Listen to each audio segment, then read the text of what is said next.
he made a token effort at walking some of it back today. CIA Director Leon Panetta is, for the most part, standing behind what he said about Dick Cheney and the comments that came out over the weekend. It is what nearly all of us have thought who have heard the ex-vice president's ghoulish criticisms of the Obama administration and national security. Our fourth story in the countdown: if Cheney is not hoping for a terrorist attack here just to prove he's right, isn't he acting way too close to it?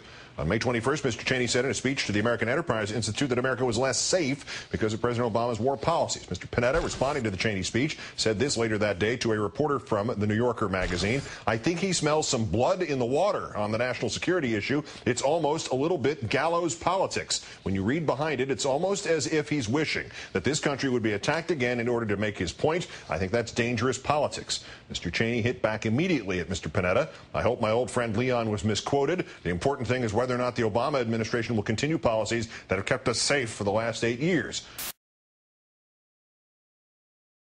That have kept us safe for the last 8 years.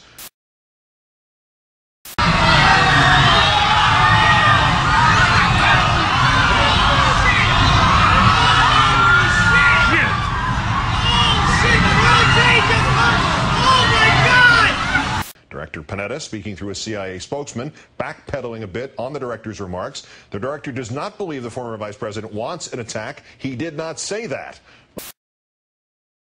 Most telling in all of these is the audible silence from the GOP leadership. Only Congressman Pete Hoekstra and Senator John McCain had anything to say. Hoekstra calling Panetta's remarks outrageous, and McCain adding, "Never did it cross my mind that Dick Cheney would ever want an attack on the United States. It's unfair, and I think that Mr. Panetta should retract, and retract immediately."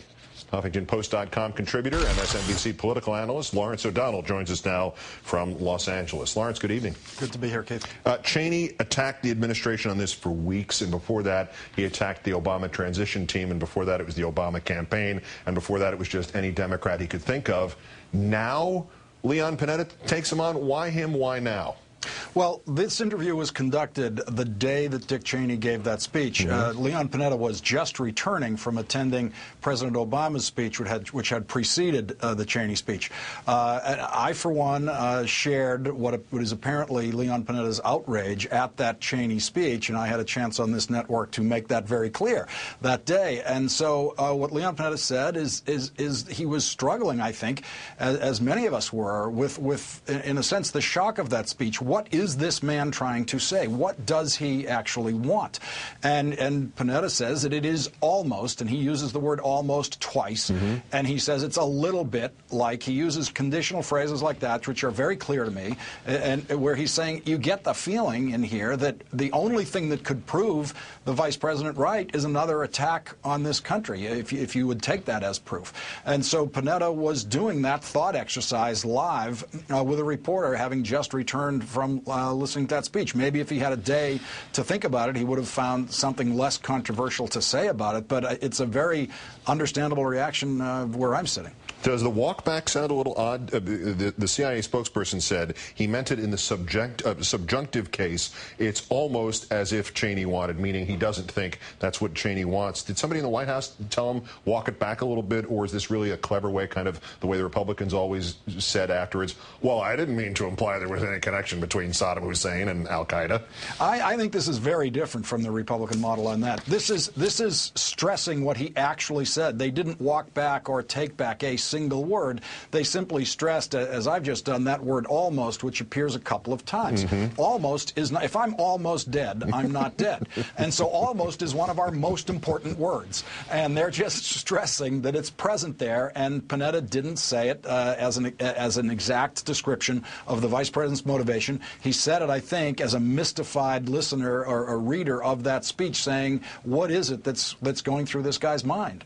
Given the fact that everything that the Obama administration has done, or everything that has happened since the inauguration, including weather and traffic conditions, has been somehow worthy of GOP mention by somebody, is it surprising that there's nothing in this from Michael Steele or anybody else coming out and defending Cheney, other than those brief remarks from McCain and from Hoekstra? This is surprising, and if there's any coherent strategy to it, then it must mean that they are looking at the defense of Cheney as a loser in terms of the public argument here, and I think that would be a very wise choice. I think they're better off actually concentrating on what CBO had to say about Ted Kennedy's health care bill today. That's a much more productive area of criticism for them. It's real governing. It's about the future, and it's not about, is cantankerous Dick Cheney right or wrong about this situation.